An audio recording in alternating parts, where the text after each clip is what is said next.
Okay guys, welcome to another one of my Mud Girl Pottery redo videos. Although, I don't think I have this video out there. So, this is kind of new and it's something I want to address with everybody buying all of these profile tools. Now, listen, I am so excited that people are making money off of the clay addiction in America.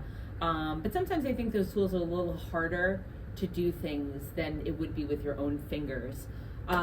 I see a lot of you guys using sort of the bubble profile, and that's fine. I'm all about it, but I kind of want to show you how I was doing them years ago before tools became what tools have become. So, this is 2 pounds of clay. You know, my whole new set of videos, I'm trying to tell you how much clay I'm using, and I'm trying to tell you guys what type of clay I'm using, and I'm trying to tell you guys exactly how big my pot is in the end. I'm trying to give a lot of detail because, again, some of you guys over the last few years, I had no idea I would have so many people loving my videos. So, always knew I was supposed to be famous, didn't know it was supposed to be for this. But a lot of you guys asked me questions about videos from like 4 years ago when I was bored during COVID and said, let me set up my Samsung and try and be funny. So I'm trying to redo the videos so that I can give a little bit more information. Right now I'm centering the clay, but I'm kind of just skipping through. I have plenty of videos on centering clay, but I wanted to sort of just address something else here. So I'm going to start with the cylinder, because I want to show you guys how to make sort of pot with a profile, but without using a tool. I'm not trying to take money out of all of the different distributors' pockets, but if you wanted to make one of those profile tools, you can take a gift card, your old Stop and Shop card, and you can cut it out yourself. Just a thought. So I'm going to open up 2 thumbs. I'm going to go with no foot today because I think those profile, at least the profile mug that I'm trying to do, or cylinder, is not, would not look good in my opinion with a foot. Now, when you go ahead and you want to shape your pot, the inside and the base of your pot needs to be the desired thick width you want it to be. So, if you want your bubbles on the side, right, to be 5 inches wide, the inside of your pot needs to be about 4 inches wide because you need to have space to move that clay. So that's really where I'm at now. So now I'm going to go ahead and I'm going to start to sort of pull my walls. Again, I'm actually really want to make sure I get it as straight as possible today. So I'm aiming in. I don't want it to be a bowl. I don't want that clay to start to come out. My plastic bats have not been my friends lately. So a lot of people use heat guns to heat up their pots. I'm not a fan unless you are, you know, attaching 2 pots, or you're trying to make something bigger and you need to speed things up a little. The problem with the heat guns on your pots are 2 reasons. Number 1, it's not good for the bats. So it's not good for the plastic bats, especially. That ticking that I'm getting, that slight warpage, that's from usually a heat gun being shot on it. The other thing is, you're sitting there with the heat gun and you're sitting in one spot and you're talking to your neighbor, and you might heat up one part quicker than you heat up another part. Or you're sitting there and you're doing this thinking you're hitting it up evenly, and you're not. Each clay grain experiences something unto itself. So sometimes that clay grain gets a little too dry, the one next to it's a little too wet, and now you're wondering why your pot was warped in the end. And it's usually because, there's lots of reasons, but usually a lack of patience. That's really what I find it is. This whole career of mine, or passion of mine, or addiction of mine, has taught me patience, slow the hell down, and it is what it is. Oh yeah, and that failure is an actual thing to embrace and learn from. Oh, look at me all philosophical. All right, guys, so while I was talking, making my straight up and down cylinder here, I'm going to go ahead and I'm going to get rid of the excess on the bottom here. I did it the advanced way for sake of speeding this part up. It's why I don't teach my beginners that way. Okay, couple of things.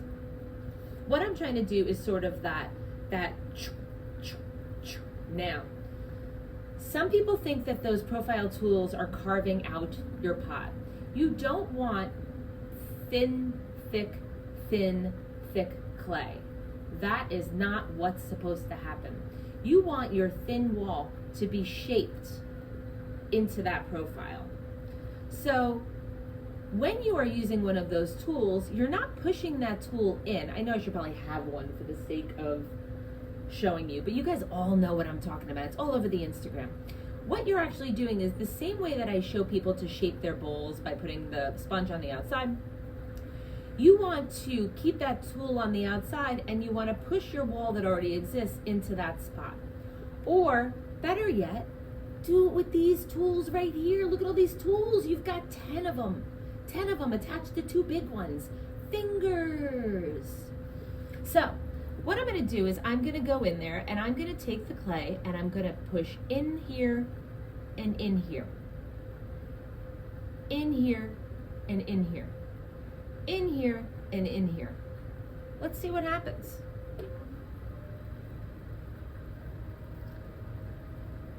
Start with an out.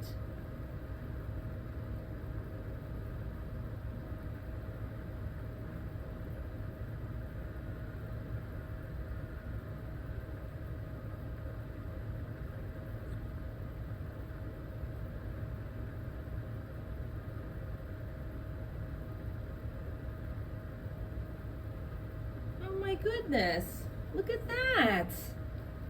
So they're a little uneven. So what happened in the middle of that was I felt like I had a cough and I didn't want to cough in the middle of the video, so I held my breath, and that's what happened right there. So funny, a pot can tell you a story of what happened at the time. It's like a recording of your life. So right there is where I wanted to cough and I couldn't. So I'm gonna go back there and sort of fix that a little bit.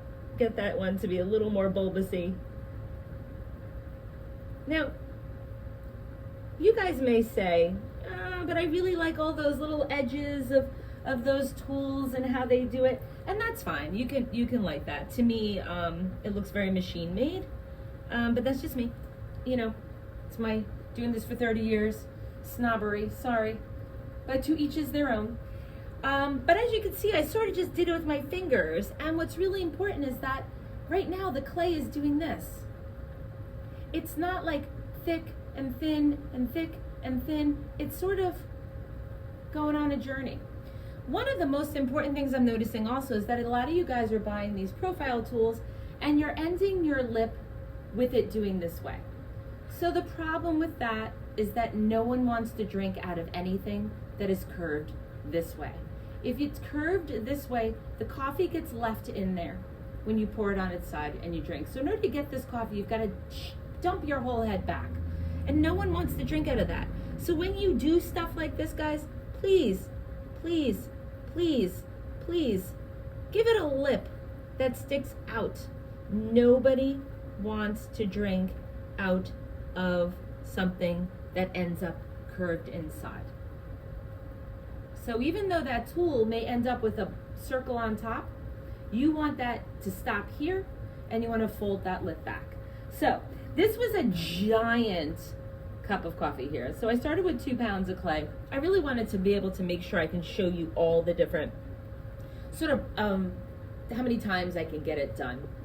So maybe your, bubbly mug is not as tall or as big as mine. So I'm gonna go ahead and get rid of that sort of thing on the bottom there. And guess what? Look at that. I can get a little round one here.